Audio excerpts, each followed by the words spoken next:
Class 10 এর একটা অনুপাত সমানুপাতের অঙ্ক a square plus b square plus c square সমান 16 x square plus y square plus z square সমান 25 x plus by plus cz সমান 20 হলে a plus b plus c by x plus y plus z এর মান কত? দেখো a square plus b square plus c square x square plus y square plus z square মানে 16 গুণিত 25 মানে কত হয় 400। আবার ax plus by plus cz এর হোল স্কয়ার সমান 20 স্কয়ার সমান কত হলো 400। মিলে গেল।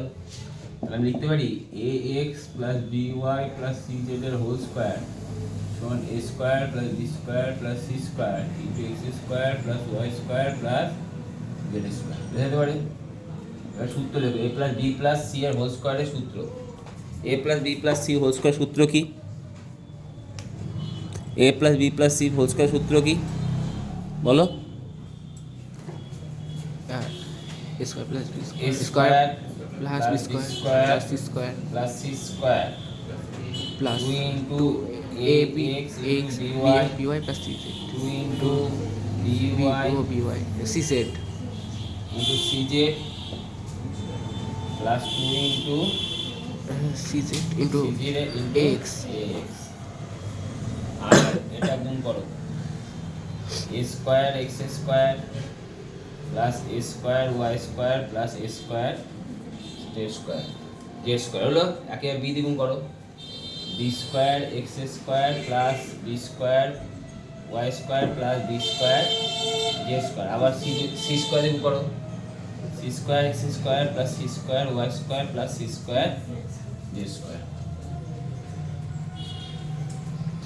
তাহলে এর পরের লাইন আমি কি লিখতে পারি দেখো এটা কত হয়ে গেল তাহলে a square x square plus b square y square plus c square z square plus 2abxy plus 2bcyz plus 2acxz বোঝা গেল? আর এখানে যেটা লেখা ছিল সেটা লিখে দাও a square x square plus a square y square plus a square z square plus b square x square plus b square y square plus b square z square plus c square x square plus c square y square plus c square z square. বুঝে গেল? এবার দেখো a square x square কেটে গেল b square y square b square y square কেটে গেল c square z square c square z square কেটে গেল। বুঝে গেছে? তাহলে এবার এই রাশিটাকে বাদবাকি যে রাশিটা পড়ে থাকলো এটাকে এদিকে নিয়ে আসবো আর সমান চিহ্ন এদিকে যেটা ছিল এটা এদিকে নিয়ে আসবো জাস্ট চেঞ্জ করবো ঠিক আছে? তাহলে এদিকে যে চেঞ্জ করে দিই তাহলে আর এগুলোকে সব একদিকে নিয়ে আসবো সব একদিকে নিয়ে আসবো নিয়ে আসলে পরে আমার দাঁড়ালো কত বলো? প্রথমে আছে a b x y তাই তো? তাহলে আমাকে খুঁজতে হবে কি দেখো আমি নিলাম b স্কয়ার x স্কয়ার নিলাম এটা এদিকে নিয়ে আসলে কি হয়ে যাবে মাইনাস হয়ে যাবে তো minus 2bx into ay clear? বুঝতে পারলে? এই যে bx আর ay যদি না বুঝতে পারো তাহলে একটা লাইন করো সাজিয়ে লাইন করো প্লাস কত হবে এটা a স্কয়ার y স্কয়ার বুঝে গেল? তাহলে আমি এইটা নিলাম আর এইটা নিলাম ওকে? তাহলে আমার bx ay হয়ে গেছে। এবার আমি নেব তাহলে আমার নিতে হবে bx হলো এবারে হবে বলো x cx স্কয়ার নিলাম cx square minus 2cx into dz বুঝছে? বুঝে গেল? বা এখান থেকে তুমি bz az whole square a square z square করো অসুবিধা নেই a স্কয়ার z স্কয়ার করো a স্কয়ার z স্কয়ার করলে কি হবে 2 ইন্টু az ইন্টু বাকি থাকলো কে az বাকি থাকলো কে বলো cx a square z square পার হলো আর সি স্কোয়ার এক্স স্কোয়ার কোথায়? এটা, তাই তো? Plus C square X square. বুঝা গেছে? হ্যাঁ, নেক্সট এবারে আপনি থাকলো যে দুটো সেই দুটোকে নিই, বাকি আছে কে বলো? B square Z square minus কী হয় বলো বলো? Minus two B Z, two B Z যদি নিই বাকি থাকলো কে? Into C Y plus C square Y square equal to কত? 0। এটা কার লসাগু? বি এক্স মাইনাস, সরি লসাগু, কার সূত্র? B X minus A Y whole square. এটা কার সূত্র? A Z minus C X এর হোল স্কোয়ার। এটা B Z minus C Y কি ইকাল টু 0, ইকাল টু কি 0। তাহলে আমি তিনটে রাশির গুণফল কি আছে? 0। তাহলে আমি কি লিখতে পারি? অতএব bx মাইনাস ay সমান কত? 0, বা bx সমান কত হবে লিখবো? ay। তাহলে বা x বাই y সমান কত হবে বলো? x বাই y করা যাবে না। কেন করা যাবে না? কারণ x y z সব নিচে আছে আমার, আর উপরে a b c উপরে আছে, তাই আমাকে করতে হবে কি? b বাই y সমান কত লিখতে হবে বলো? b by y a by a by x a by x। বুঝতে পারলে? ঠিক একইভাবে এটা লিখতে পারি az minus cx equal to কত? 0।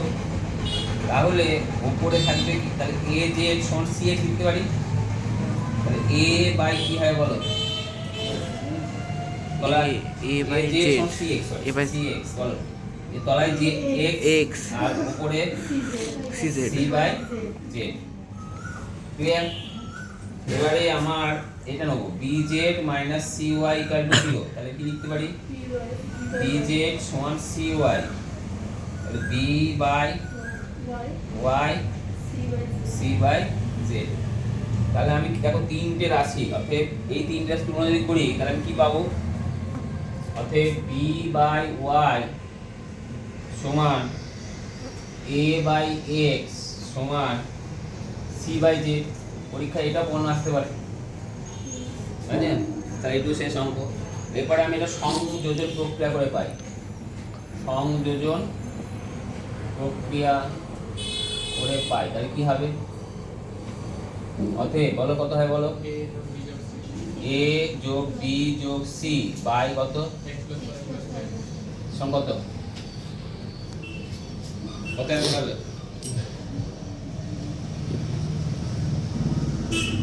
কত অ্যান্সার হবে?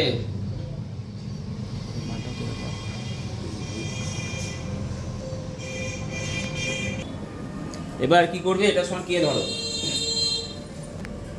কে ধরি, কে নট ইকুয়াল টু 0। ঠিক আছে? তাহলে আমি মান পাবো কার? অর্থাৎ b সমান y কে, a সমান x কে, আর c সমান z কে। বুঝে গেল? এবারে তুমি এইখানে যে মানটা আছে, কত আছে? a square plus b square plus c square, এই মানটা তুমি এখানে বসাও। a square plus b square plus c square সমান 16 আছে। a এর মান কত বলো? y square, sorry x square x square কি a স্কয়ার, b এর মান y স্কয়ার কি y স্কয়ার কে, c এর মান z স্কয়ার কি square z square k square, তাহলে কত? 16। তাহলে এখান থেকে কি স্কয়ার কমন নাও, x square plus y square plus z square কত? 16। তাহলে এবার x square plus y square plus z square মান কত দেওয়া আছে? 25। k স্কয়ার ইনটু 25 সমান কত? 16। তা k স্কয়ার সমান কত? 16 বাই 25। k সমান কত হয়? প্লাস মাইনাস, যেহেতু আমি k নট ইকুয়াল, k এর মান কত? প্লাস মাইনাস 4 বাই কত? 5 লিখতে পারি। প্লাস মাইনাস কত? 4 বাই 5 লিখতে পারি। এবার এইটার মান, এটা যদি সংযোজন প্রক্রিয়া করি আমি, এটা যদি সংযোজন প্রক্রিয়া করি তাহলে এটার মান কত বেরোবে? k বেরোবে। তাহলে সংযোজন k যদি বেরোয়, k এর মান কত হলো? প্লাস মাইনাস কত? Plus minus 4 by 5। বুঝলে?